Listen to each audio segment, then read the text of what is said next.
what role does storytelling play within your community, within your ecosystem? I think that's the meta story I come back to, where that's what I think people actually want to see.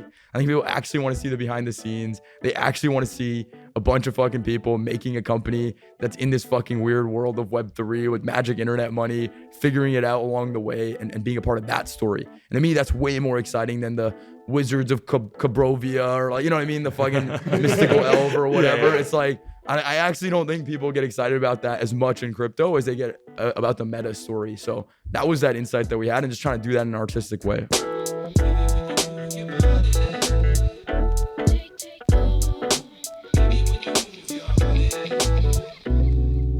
Here we are, NFT Now podcast. Who we have on today, Ale? Yo, we have Frank DeGods on the fucking podcast. Living legend. You know, I'm grateful that he's here with his liver, however healthy he is. That's a different story.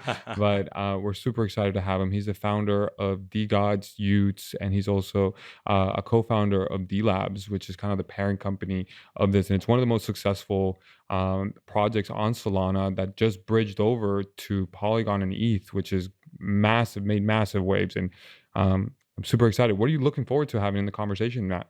I feel like he's in a class of his own when it comes to NFT project founders. And I think he brings the energy. I think that he engages with the community so well. He has a real innate sense of how this space works and how to continue to get his narrative across and to weather challenges that come along the way.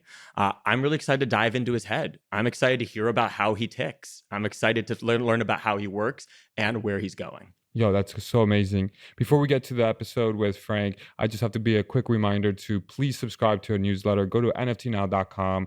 Get your notices on your email every Wednesday. Get the alpha straight from us, you know? Get the newsletter. Without further ado, who do we have on, Matt? Frank DeGods. Frank DeGods in the house, NFT Now office. How we feeling, man? It's been a week. Yo, it's so bright in here. The future's so bright. We needed the yeah, shades. We needed the shades. We needed the shades. Definitely not for any other reasons. Yeah, it has nothing to do with being Friday. No, it's been a really responsible week of hard work. And so, yeah, just excited to be here. A lot of hydration. Lots of hydration. A lot of stimulation. Yeah. You know? Right. Yeah. There it is. Liver is stimulated. Well hydrated. Yeah. Pressure testing the floor on this liver right now. Ooh, how's it holding up? Dude, the blower farmers are getting to it right now. Oh man. Well, you just wait. Well, yeah. I know you have a lot on this week with DNYC. Tell us a little bit about that. Yeah, so the idea, we like to problem solve in a creative way. So the thought process was, hey, everyone's booking hotels to go to NFT New York in the DeGods community. What if we booked, like, in bulk, the best hotel in New York, public hotel, shout out. But what if we booked the best one in a block and then just kind of resold that to the community so we could all stay together and kind of plan like our own internal series of events throughout the week. And so we've been trial running that this week, and I think it's been really memorable, like pretty. What are some of the highs and what are some of the lows? I mean, I think the highs are definitely, we're having this ongoing treasure hunt. And, you know, there's a subsection of the community that's participating really hard in it. Mm-hmm. There's people on Twitter that are calling the people participating in it cringe. And the funny part is, like, you know, by the time this airs, those guys that were quote unquote cringe that participated are all going to win PS5s, DeGods, you know, like all these different, different pretty awesome prizes. And so, you know, sometimes cringe is worth it. If that's cringe, like, sign me up. No, you know I know. I mean? That's what I'm saying. I actually kind of have FOMO right now. Like, what am I doing here? No, right now? I swear. I can hold down the interview if you want. I'm gonna go to the back. As long as you go 50 on that DeGod. I have to say that credit to the team. I did not write the bounties and like the challenges people have to do for the scavenger hunt. One that I'm conflicted that's on there is one of the challenges. You have to go to a hot dog stand and ask to drink a cup of the hot dog water. Oh, it's pretty heinous, and like way too many people in the community have done this. Oh my god! But yeah, you know, those are those videos that you made. You know, when Drifter shoots post those videos like of him over a skyline and you feel queasy in your Yeah, stomach. yeah. It's kind of like that with the hot dog water. Oof. Truly. Yeah, so it's Especially good New York content. City Yeah, water, yeah. right? It's Like, that you it's know? that visceral feeling. Has you that know? become like a badge of honor, like the hot dog water? Well, I think I hope. Have for you the- drank the hot dog No, water? no, no, no, no. I am not. Not yet. Not yet. I am Hey, not. hey, Stefan, go get us a little bit of hot dog water. it's- real quick, oh, right you know, there. we won't do worry. that. He's Yeah, busy yeah, right now. I'm kidding. I totally would, but no, I think that there is this element where I think I learned it at UCLA college, like this idea of whether it's joining a fraternity, like the hazing rituals, whatever it is, and I think drinking from a shoe, doing dumb shit with your friends, as silly as it might sound, there's something that's intrinsic to human psychology that just makes that a bonding moment where you're gonna tell your friends that story. Yeah. You're gonna look stupid, whatever it is, but if you know, you know. And Yeah, if you that know, experience. you might win a fucking DeGod by drinking the hot Hey. dog water. Hey, dude, for currently like about 20 bands, like I mean, I think a lot of people would drink. A lot of people would drink the hot Yeah, dog I think water. a lot of people would drink hot dog water. So it's So Frank, you Yeah, it's touched on fun. something really interesting, man. And I'd love to dive into two questions here, but I'll ask the first one. You're starting to put the cult in culture. Like, let's talk about that. yeah. Well, I think the bigger the internet gets, the more you need to have a diehard group of people that are excited about whatever you're doing. And without that, everything becomes a commodity. And so for us, I think it became abundantly clear early days when we first launched DeGods, the idea was to almost be a builder project. So people don't remember this because they don't talk about it. But the first thing that we launched with DeGods was our own custom marketplace. And barely anyone used it. They just used the main ones. And then we were like, okay, nobody wants the marketplace and we're not that good at making a marketplace. Let's make a blogging tool for creators. So we made the first blogging tool on Solana that let you tip creators. And we like spent a month and a half building out this entire tool, got a bunch of people to write for it. And nobody got excited about it after we launched it. Everyone dumped it. Everyone dumped DeGods. They were like, what's the point of this? Then we tried again and we made a private Reddit style forum called Palace. This is December 2021. And we kept like taking these months to 2 month long developing periods where we try to build out this tooling for our holders, for the broader NFT ecosystem, whatever it is. And in the time in between to buy ourselves time, we did like these community bonding things. One of them was called DeGods Week, where we basically had a bunch of bounties and we're like, hey, go do these bounties and you have a chance at winning a DeGod. And we were doing that to basically buy time as like a side activity. And it wasn't until December 2021 where things were really capitulating and the community was just dying out that we realized, hey, this entire time we've been trying to quote unquote build utility. But what's the utility intrinsically that everyone really gets excited about and wants? It's the crazy shit. It's like making friends in the community. It's seeing all these people rep DeGods in these insane ways. And there was this massive pivot we took coming into 2022 where we realized that the culture and the community is actually this intangible thing that people are looking for in NFTs. But because people are spending so much money on NFTs, they can't tell themselves or believe, hey, like it's actually intangible value that's driving a vast majority of the market and this ecosystem. And so once we understood that, I think at the time, a more unique insight changed our entire approach. And now it's really just about building an excellent membership club and a club where people enjoy talking to each other just as much as they, enjoy watching the price action or like finding out what the next thing that the team is going to do, et cetera. And that I think is why there is such an insanely strong community with DeGods and Utes at That's the really core. amazing, man. Yeah. So the second part of that question is, where does the D come from? Like where DeGods, DeLabs, like DNYC, what does that come from? What's the source of that? Two things. I think one, it was a cheap domain. So when we bought DeGods.com. Hey, sometimes the No, I have a rule. I think like my rule on domain names is it has to be, $10 or less. Because if you're buying like a domain, I do think you're probably not going to win on SEO for the most part. And you want like something that's relatively unique. So both DeGods and Utes, if you search both of those terms, like DeGods is going to be the first thing that comes up. Utes is going to be the first thing that comes up. It's the only thing that comes up.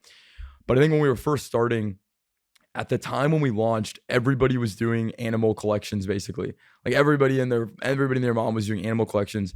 And we wanted to just do something that was different than everything else that was coming out. So we asked ourselves, like, what's better than a animal, like a god or any type of mammal or being.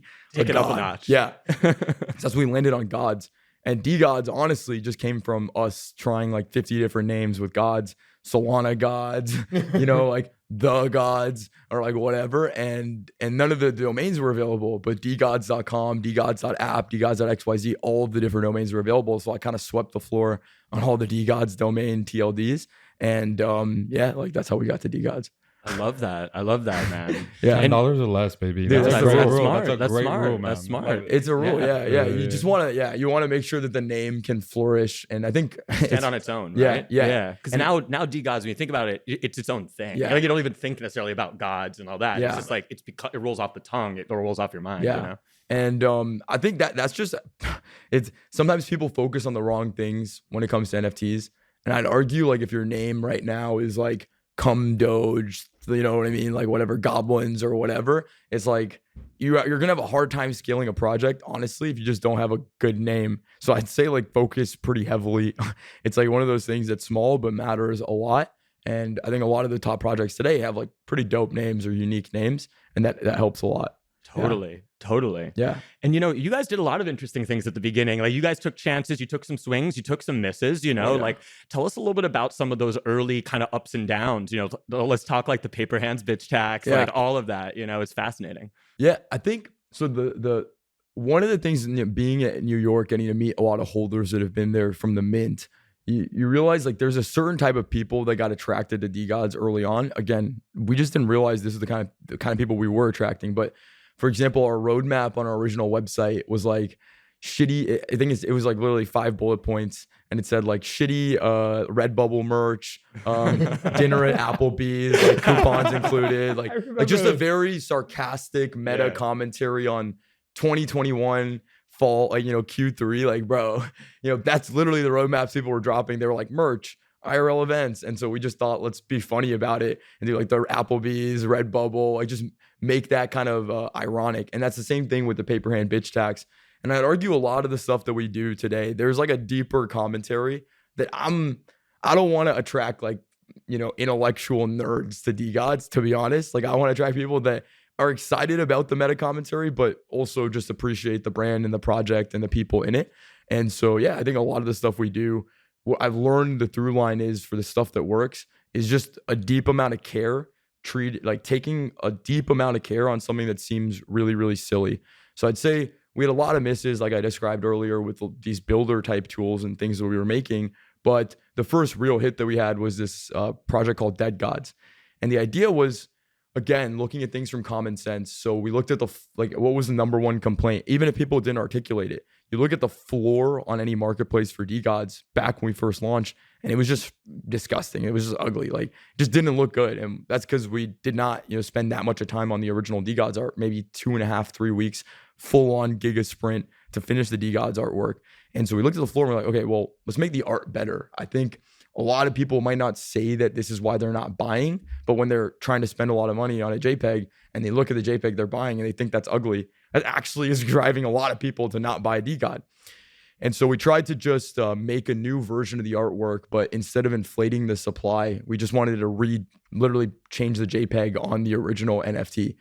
And we went into this world of DeGods where, the idea was to just make something that was pretty intense and punk and just dark and but still just edgy and something that people were not expecting. And that started this 3-month journey that was just literally redoing the artwork. Now that's a huge meta. People do it to like save their project and stuff like that, but at the time nobody was even thinking about, hey, like maybe the problem with my NFT project is the art sucks.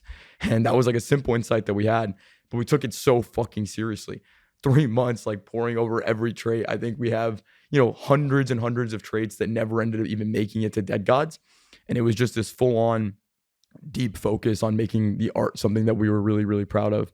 And that was the first lesson for me that, hey, a lot of stuff that drives value in NFTs might not be directly what people are asking for, but what's actually driving their purchase decision, what's actually making them want to buy or sell or hold an NFT collection. And being proud to represent the artwork is probably one of the highest impact variables in the space, even today, as much as people don't want to admit it.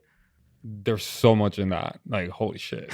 Frank, let me ask you this question, man. Like, a lot of people think that you came into the scene overnight, right? Like it just like happened overnight. But we know that you're a serial entrepreneur. Yeah. Like this is like what, your fourth, fifth, sixth venture, right? Like in actually coming up to swing. Like I'd love to hear about your entrepreneurial journey, because you've got some pretty big earned stripes, like fucking Y Combinator, 500 million valuations, like Main Street, right? yeah, Yeah, Main yeah. Street. Like you can go toe to toe with some of the most seasoned entrepreneurs. It's not just NFTs. So I'd love to hear that story, man. Yeah, so my life started wanting to make movies. I went to high school and I wanted to make write and direct basically motion pictures, and so I applied to all these different film schools. But when I was in high school, I grew up in LA, so I started working like professionally in the film industry when I was 14, kind of under the table, and I would skip school a lot of days to go work as like a grip. And anyone that's been in the film industry, it's labor, bro. Like I was working as a grip. It's grueling, PA. right? Yeah, It's intense. hard, yeah. Work my way up to be like a gaffer. Some of the biggest music videos I was doing like lighting for when I was 17, 18 was like Vince Staples, G-Eazy, Damn. E40.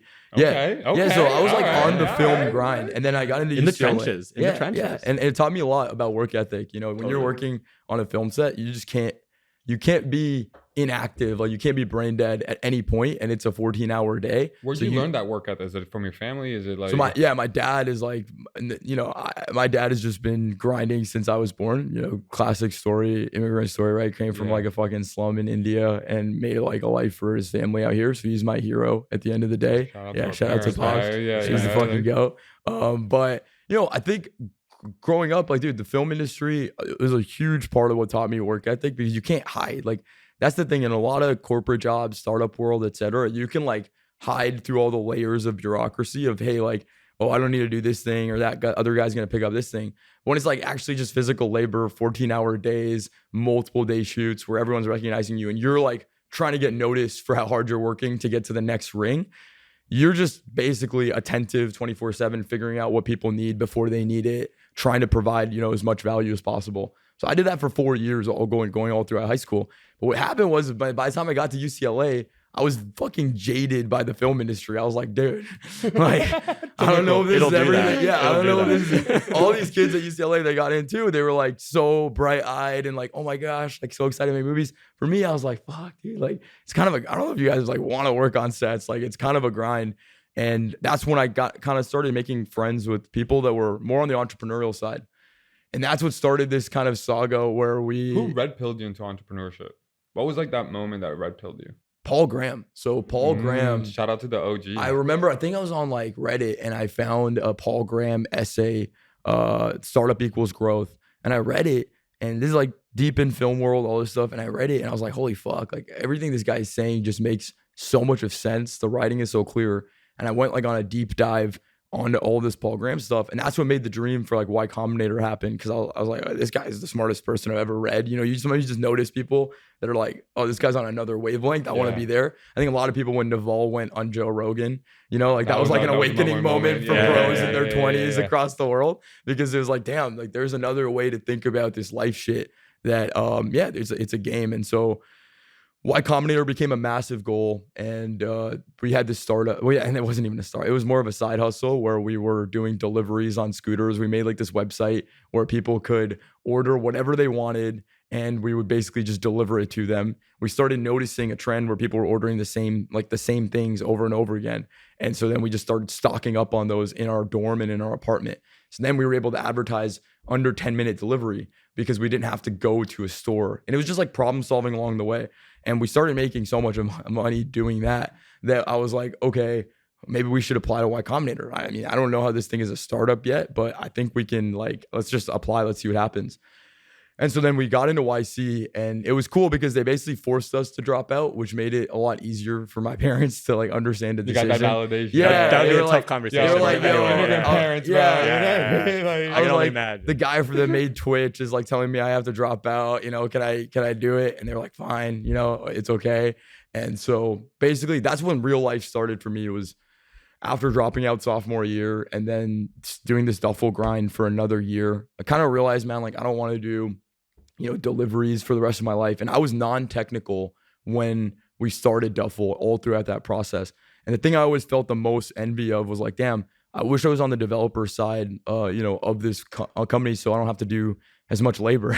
To be honest, like I think I clocked in maybe 3,000, 4,000 fucking scooter deleveries in a year and a half. Like I was and it was commission, so I was like down on the grind, right? I was like making a cut on every sale whenever I would make the deliveries myself.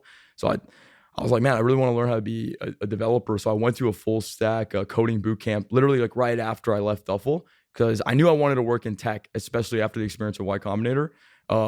Learned how to code and got a job as a growth eng at Main Street, and kind of just was there early days. I think, it passed me now, but I think I ended up driving a fuck ton of growth to Main Street early days, and then started making these viral websites on Twitter. Bitcoiner shit is probably the most popular one.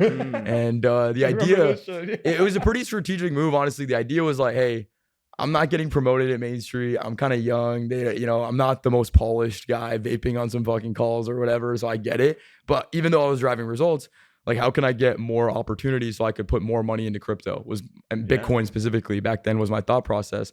So I started making these viral websites, and then all these Bitcoin companies, Swan Bitcoin, Fold App were the two ones I love working with the most. And they would just contract me to do growth eng for them. So for some of them, I would do like growth funnel and like help optimize where they're getting conversions on their mobile app flow. And then others like Swan, I think I helped them optimize their YouTube account, just like whatever it took to like help them hit whatever metrics that they were looking to do. And so by the time we started DeGods, I think I had 4 almost full-time jobs, like kind of working them all at the same time. But I had this core group of friends where we were always scheming like, yo, what's this thing we do? Let's go start a business. Let's go make a fucking TikTok account. Let's go do something. And those are the guys that, we ended up starting DeGods with. And the thing was, just like every other bro in their 20s in 2021, we were like, yo, let's make an NFT project.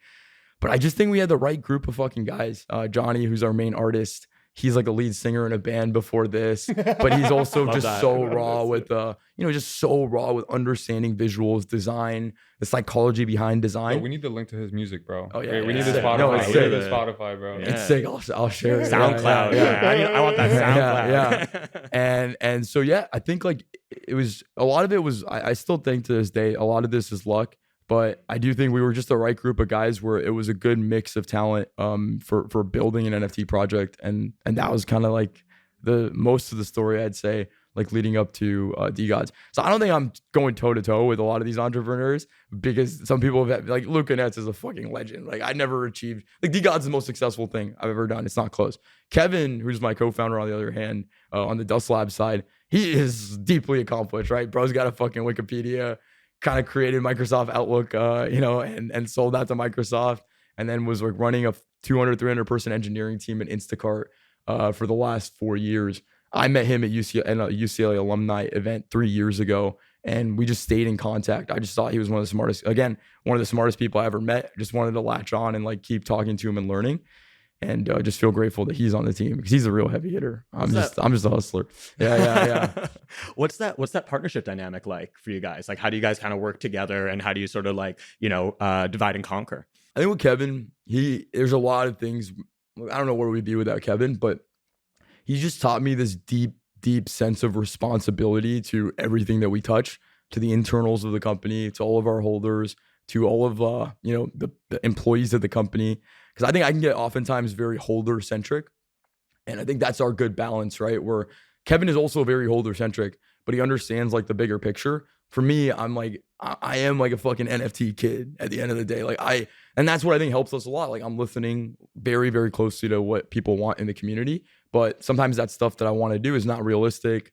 It's not going to hit a timeline, etc. And yeah, he brings a lot of order to the chaotic style that I tend to run things with. It sounds like there's a good yin yang balance. That's the best way to describe it. Yeah, that's really dope, man. Because like what I'm hearing from him, man, right now, Matt, it's like, yo, I went up to bat. I got a couple home runs. I got a couple swing outs. It's like the Babe Ruth mentality, Mm-hmm. He had more strikeouts than home runs, but everybody remembers you for the home runs. Exactly. You know what I mean? Yeah. Like that's the reality.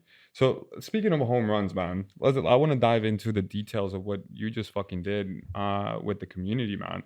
You negotiated a hell of a deal. So like, first and foremost, I want to clarify this. Like, not only did you move the collection from one chain to another, but you got paid in the process to do so. So I'm an M&A guy, right? Like I think in M&A, mergers, acquisitions, like this is like an incredible like business case. It's a coup, right? Yeah, like it's really incredible. Like I love to dive into the background. Give us the backstory of how this conversation started. What was the negotiations like? And like as much alpha as you can give us, we'll take it. Yeah, absolutely. So I think the idea of going to different chains started becoming more and more real in the like basically the 2 months after the Utes had minted, you know, like the tubes themselves. We were just looking at the outlook and we felt like, hey, there's a 10 to 11x depth of liquidity on mainnet ETH than there is on Solana. And there was a point where we became like the number 4 biggest project by market cap on Sol, like leading up to Utes coming out. So it was just like a numbers thing where we were like, hey, what's our upside and the potential growth on a chain with like a much larger depth of liquidity? So that made DeGods to ETH a no-brainer, to be totally honest. And that was something, if you really look back at the records, even before FTX crashed, even before all this stuff, we were planning to do it at some point. I think we accelerated that timeline. I think with Utes, it was very interesting because the thought process was, hey, if we take both DeGods and Utes to ETH, we built Utes as a project to be the main characters almost of their own universe. Like they're not, you know, they're not the little companions. They're actually like a full-on collection with its own lore, its own story, its own unique. Yeah, they stand on their own. Yeah. And so we thought, hey, maybe there's an opportunity to find another chain that, you know, what we did with Solana and what we did on Solana. Can we find another chain where we can simulate that type of growth, but have Utes be like the main characters instead of being kind of in the shadows of DeGods? And so that's what started these conversations with all these different blockchains. And to be totally honest, like the money part of it was interesting because that was just, what's the best way to put it? It was just like everybody was throwing checks, like to be honest, right? Like it's pretty rare that you have a collection that's already successful in secondary, de facto like number 2 right behind DeGods on Sol, like already has a ton of volume, breaking all the volume records, that's migrating. And we're saying that we want to proper migrate, not just, you know, the 2-way migration bridge where it's like, oh, you can choose whatever chain you want to do. No, it's like we want to make this a migration move. So I think you'd have to be pretty dumb to be in like a blockchain BD team to like not be pretty excited about that. I think the best way to put it is Polygon was definitely on the smaller end in terms of check size compared to any of the other blockchains. We just felt like after seeing Trump NFTs and Reddit NFTs do well and like not only break both you know, volume records with the Reddit NFTs, but for Trump, I mean, dude, those Trump NFTs are still top market cap. Like I think it's top 20 market cap across all NFTs. It's very real, man. 45,000 supply sitting in like a 0.5 to 0.7 floor at any time. No joke. It's no joke. It's a serious fucking collection. And people just, again, it's that counterintuitive thing. People don't want to acknowledge the numbers, but I'm a numbers guy.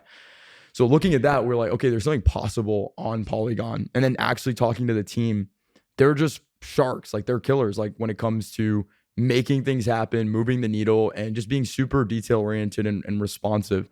So it just came down to, hey, what blockchain do we want to run this Utes experiment on?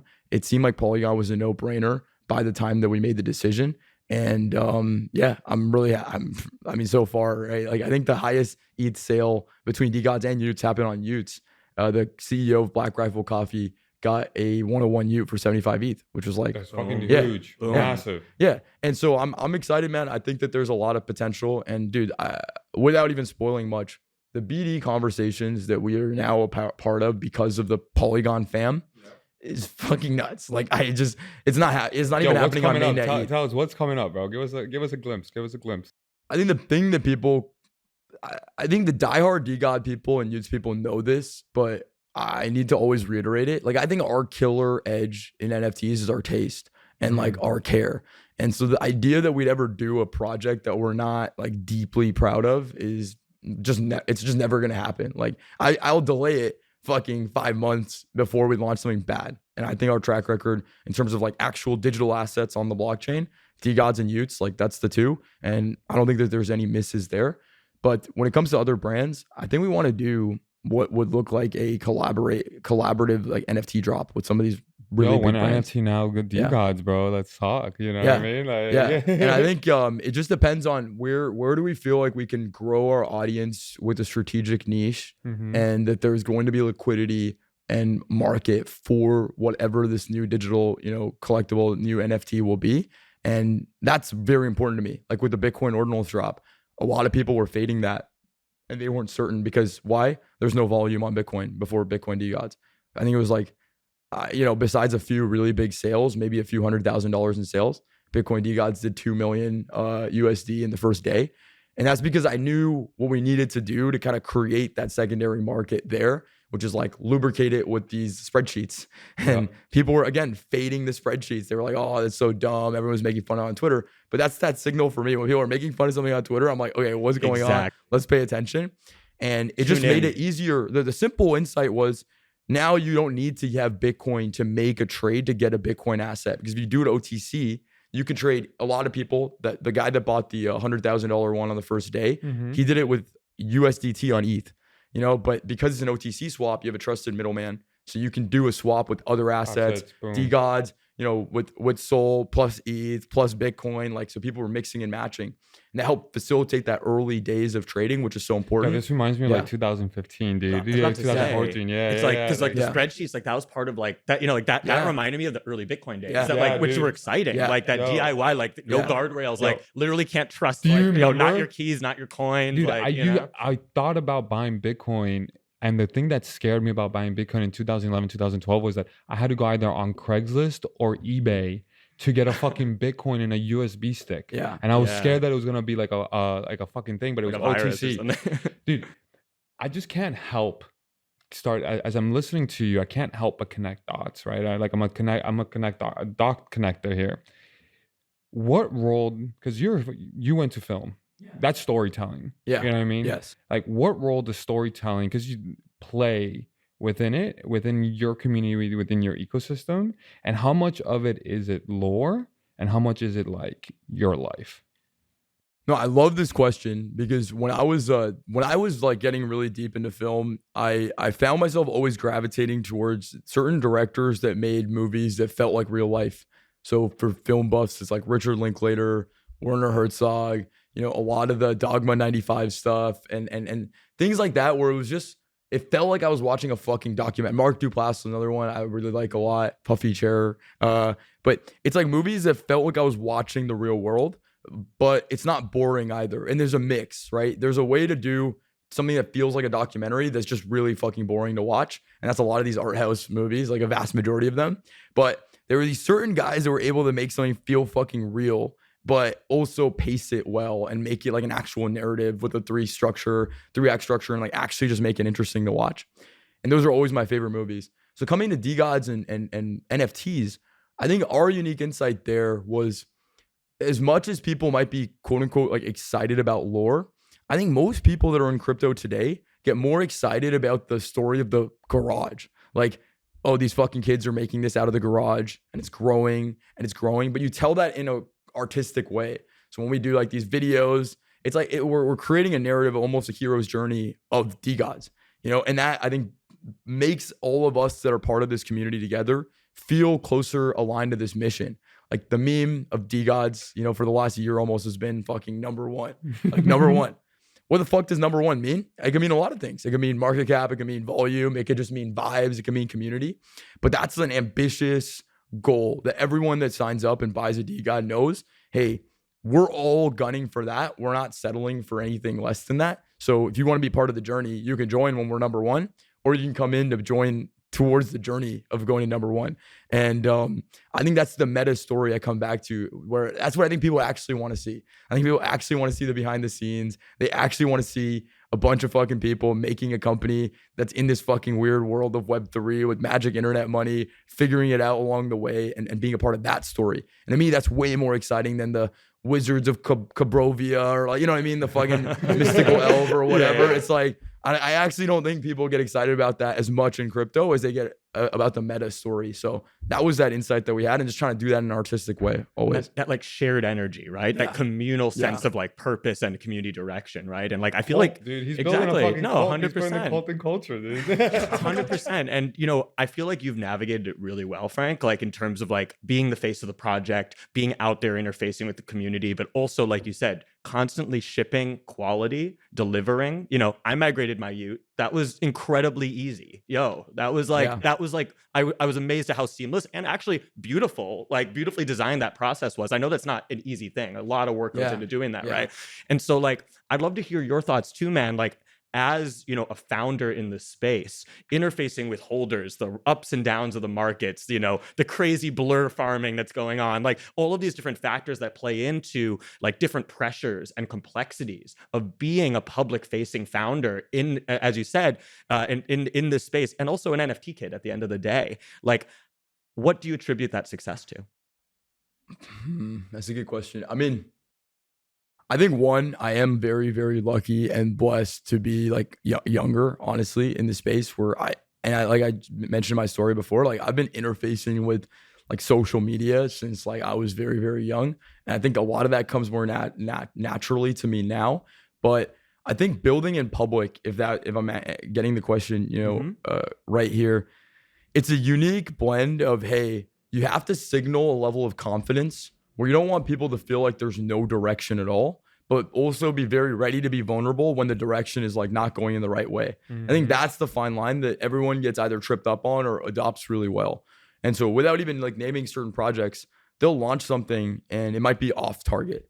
And in NFTs, by the way, if you like launch something that's off target, it's like you're Satan, dude. You know what I mean? Like it's actually just wild. It's intense. But if people don't feel like you have their best interests in heart, they will read into every subtext and like to try to prove that and then just kind of harass you for that. So I think just knowing when you make a bad decision that like, hey, this is reversible. And if there's a compelling argument for why this is a bad decision, like we will amend and update that decision.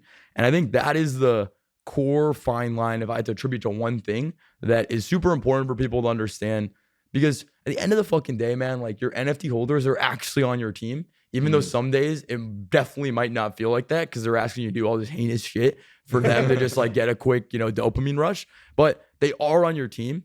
And I think just articulating that to them and helping them understand that you guys are on the same team is deeply impactful. And it's just it's one of those things that it's not a one-time thing. And this is where most founders fuck it up, dude. It's not like a one announcement apology. It's not like a one-time like, hey, let's fix this or let's do this thing.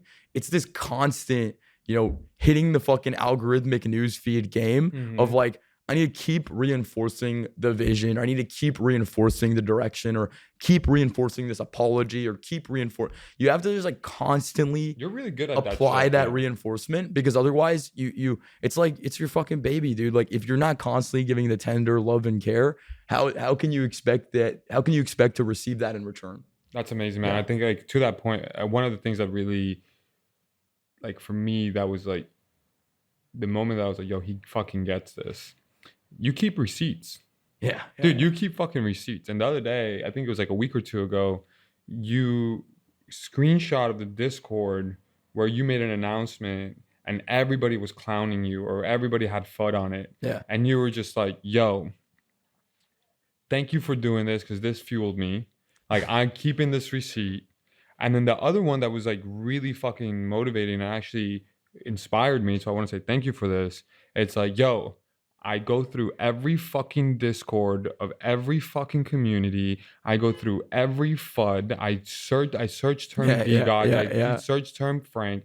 And you guys are giving me insights on the areas that can improve. Yeah. But on that front, man, let's talk about, I want to talk something that it's very dear and dear to NFT Now, myself, and everyone else here is mental health, right? I think like, I want to know, what are some of your practices to maintain the sanity and the balance? Because like you're so like publicly, at least on the surface, your commitment to this project is unwavering. Like no one's arguing that. What are some personal practices that you have to keep you balanced, to keep you in harmony, to keep you in check? Yeah, I think in terms of like the literal personal practice, I've been meditating now for maybe 4 or 5 years. Like I got it really deep into it in college, and I'm not even like a whooshy gushy like meditation person. I think it's actually just like a practical thing that re-centers me every day to just, be very accepting of the moment. Like I think the definition of mindfulness, it's just being aware. Like if I get angry or stressed or sad, like that's actually the wrong sentence to say. Like I am experiencing anger. I am not angry. Like I am experiencing stress. I am not stressed, because there's a buffer between the emotions and the way that you think about things and like the reality of the situation, which is like I have a fucking brain, I have a hypothalamus, I have like I have cortisol pumping through my and honestly, just the act of recognizing that that's actually what's happening helps, I think, navigate through the day to day. But then the other part of it that I hope to maybe communicate through Twitter more often is sometimes I just feel like, the way culture, society is going today, I think sometimes people just need to hear like, hey kid, just toughen the fuck up. Like just quit being a fucking baby. And I think like that, when I was growing up, I felt like that was just coming out of like our culture, And now you have the rise of certain male like people in culture that are saying that again. And people criticize those guys, but they're not looking at the view count and the comments and the number of people that resonate with that messaging, because it's been lost in like popular culture for so long. But I do think there's an element of it where it's like, dude, it's fucking JPEGs, bro. Toughen the fuck up. You made like a lot of money. At the end of the day, maybe you kept some in the treasury. Maybe you didn't make as much, but dude, at the end of the fucking day, bro, like there's people working, for $30,000 or less, hard labor, 24/7. Like, let's just not complain too much. Like, I get it, dude. It's hard, it's intense, but have some fucking perspective and just toughen up and like just do your job. Like, just do what you're supposed to do. And that to me is a lot more powerful now, and just like being in the arena, like working on shit, doing stuff. Like, I just think that's like the takeaway a lot of founders should have is just, bro, like just toughen the fuck up, like just deal with it, handle it. It's actually more soulful and better, I think, for mental health for a lot of people to hear someone just say that that's an okay path. Because sometimes it's not good to be emotional. Sometimes it's not good to like go too deep into your own feelings and like question everything, because you have a job to do, bro. And like doing that job, I think it's that immigrant shit too, in part. But that's kind of my thoughts on the mental health stuff. And I love the focus on perspective, because like you're like, it's about also just recognizing your blessings, right? Like recognizing that like even though you may be dealing with a shitstorm on Twitter, you may be dealing with a Discord and mutiny, you may be just dealing with like people coming at you and all these things. You're blessed to be in this position, right? And it's like, and it's important to like, come from that place of gratitude and that like abundance mindset, right? Yeah, 100%. On that abundance mindset, and also the gratitude and like toughening the fuck up. Yeah. Like, what's next, dude? What are you gearing up for? What are you toughening up for? Like we have a saying at NFT now that internally in our culture is like, we never reach the top of the mountain. We only get to the bottom of the next one. Yeah. Like Sisyphus. Yeah, exactly. Yeah. So what's next for you guys? What's coming up? I think that we spent the last 3 months trying to execute basically a chess move of these migrations, right? Like coordinating it in a way that got 90% of both DeGods and Utes to migrate over basically within 48 hours. It might seem very simple on the surface, but there was a lot of theorizing, planning, even like paying for the gas and building the contract that allowed us to front load the gas costs, but still allow users to do it, making sure all this stuff is verified on both chains, it was a process to set up. And I think similarly with Q2, we have our next set of chess moves here of just growing the project at an exponential rate. And I think like the goal is to kind of ideally be the #1 project in the world by the end of Q2. That's fucking dope. I just think the space moves faster than people think. And right now things are slow for DeGods and Utes. I get it. Cool. Everyone's getting fucked up in New York. What's going on with the actual NFTs? I know. But yeah, I think that we're gearing up for some pretty ambitious launches by the end of Q2. So yeah.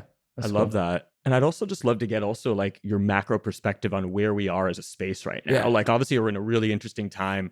There's a lot of talk about, Blur challenging OpenSea, the farming, all of that. Like, creator royalties, how projects are going to have to sustain themselves in new ways. Like, what's your outlook on all that? Where do you think like the puck is going? Yeah. So I think right now NFTs are in a shrinking period. So What I mean by that is like broadly, there's not new users. There's not necessarily even like new liquidity. So you're getting a pretty savage capitulation of the current existing assets and a lot of rotation happening and a lot of new bets at larger sizes being placed. And so what I think that looks like is consolidation of the space. And I've been ringing the alarm bells on this for maybe, since last August, since last July, when royalties are starting to go to zero on Sol. Mm-hmm. That's when I started basically getting infinity amounts of shit. This is what started the first Frank villain arc, was like, hey guys, I get it. Royalties are fucking great. What happens if they go away? Are you ready? I'm like, are you ready? What's your burn rate? Like, are you going to be ready if the royalty actually go to zero? I can fucking sit here and I can go, grandstand about how much I want royalties, how much we all love royalties and supports the space. I'm just telling you right now, there's like 500 wallets that control this whole fucking space when it comes to liquidity. And those guys that are flipping at size are the people that are paying your royalty check right now. And those people, I don't think want to pay royalties anymore. And I think they're going to move mountains to make sure that they don't want to do it. And I got in so much of shit for this. But at the end of the day, it's like, that's, I think, what we're in the middle of right now is just a deep consolidation of the space. And so when that started happening with us, we cut our burn by like 60%. Laid off a lot of people on the team, like cut down expenditure. And now we're in a much better position because of that. And I think that's not going to stop. Like, I just think that up until, whenever there's a new crop of like really great projects, which who knows how long. And that's what I think really matters. When there's a new crop of really great projects, because I think the projects are going to grow the space, not the technology right now. Like, I think that the technology will grow in terms of like people might use it for tickets. People might use it for like this thing or that thing. But for people that are here in kind of the middle, the art game, the speculating game, the community game, etc., if you want that to grow, you just need better projects. And so whenever that happens is when I think the space is going to grow. But until then, dude, it's brutal. Yeah. Toughen up. Yeah. You know what I mean? That's right. It's a brutal market. All right. Last final segment. Here we go. We have a little segment here at the Now podcast. We call it bullish or bearish. Bullish or bearish Ordinals? Deeply, deeply bullish. Love it's it. going to be one of the biggest NFT ecosystems. And 100%. Or 99%. Nothing's certain. Yeah. But yeah. Bullish or bearish Solana? Bullish. Really bullish. I think that Solana has gotten to that point where so many people think it's cool to shit on Solana that I'm like certain at this point, just to fuck everyone on Twitter, it's gonna pump. So like I'm it's like, at that point. It's just at that point, every fucking bozo on Twitter is like, oh, Solana stops or whatever. And it's like, all right, dude, like you're just one of the NPCs that's now gonna get fucking mad when it pumps. And it's just you can see the patterns, I think, to a certain degree there on the amount of FUD that Solana gets for no fucking reason. Tune in when others tune out. Yeah, honestly. Yeah. People are just writing it off, and people think I hate Solana. I still have I probably have more Solana than most people watching this fucking podcast. So I like Solana a lot. Yeah, it's highly likely. Yeah. So Not financial advice. Let me bullish or bearish Doodles? Bullish. I support my fellow founders. I mean, look, the thing with Doodles is they have enough of a treasury, to be honest, to like figure it out. I think that people do overreact to certain things that Doodles does. And I think other things they took way too long to react to. Is the best way to summarize the current landscape of like the Doodles community from my perspective, outside perspective. I mean, I have a Doodle now, so it's a cool one, all pink. But no, I just think with Doodles, man, like they might figure it out. They might not. And if they do, then I think that the art is fire. I think the community, when it started, is really good. It's just one of those things, man, when a project pumps really fucking hard too early, I think it's just really hard to live up to be honest. And it puts projects in a really tough position. And the only excuse, the only counter argument to that is like, okay, well, you raised a lot of money. But everyone that's really operating this space knows, even with a lot of money, it's really hard to figure out how to make quote unquote number go up, because where do you deploy that capital to actually do that? Everyone's an armchair quarterback. It's really hard to, I think, solve that puzzle. It's harder than most people think. But yeah, that's my thoughts there. Excellent point. Yeah, that's a great point. Bullish or bearish OpenSea? Bullish on OpenSea. Because I think OpenSea at the end of the day, it is like this default landing page for a vast majority of people currently in NFTs. And the question is, does Blur become that default landing page? And is that something that even interests them in building? I think that is the question. if Blur is going to go after that, I mean, Blur is a savage team, and I think they're going to accomplish whatever they want to do. So it just depends on what they want to do. But I think OpenSea, dude, you can't fade OpenSea in the long term, right? They're just really big, and they have a massive first mover advantage. All right, last one. I think this is the most important one. Bullish or bearish? K-Money. Just super bearish, dude. Even the permables are bearish. Honestly, yeah, dude. No, yeah, K-Money to me is such a fucking, what's the best word? Yeah, just like a player, just like a pretty iconic guy, because people don't get it. Like when they watch his content, they just think, oh, anyone can go make skits like that. No. But he's been doing it for like 10, 15 years now. And there's a timing, a cadence, a naturalness to the way he does it that I think there's a reason that he is so clearly head and shoulders like the best video content creator in the space, because it's not just like he's only doing Web3. Like my little brother knew about K-Money through TikTok, like not even through NFTs. You know, and that was like crazy. Like I remember he saw a picture of me and K-Money. He's like, oh, I saw this guy on TikTok. I'm like, no way. I don't even know the fucking guy had a TikTok, you know? So yeah, he's the fucking best, man. All right, actual last one now. All right. Bullish or bearish? The now pass. Took my words out of my mouth. So let's practice this. So what's the pitch on now? I bought one, but because we're homies. Yeah. But give me the pitch. Like, what's the idea behind it? We'd love to, man, workshop absolutely, that. dude. Yeah, Like the Now Pass is really just your membership, like the key to unlock the Now network, right? For us right now, we see a lot of pain points in the Web2 business model, right? Like the drive for clicks, the programmatic advertising, the house of cards, the lack of like the intrusion of privacy in your daily life, right? Like the tracking, the this, the that. Like go on a website, on a content, digital publishing specifically, like you're bombarded by ads, you're bombarded by this. It's like the cheap dopamine element.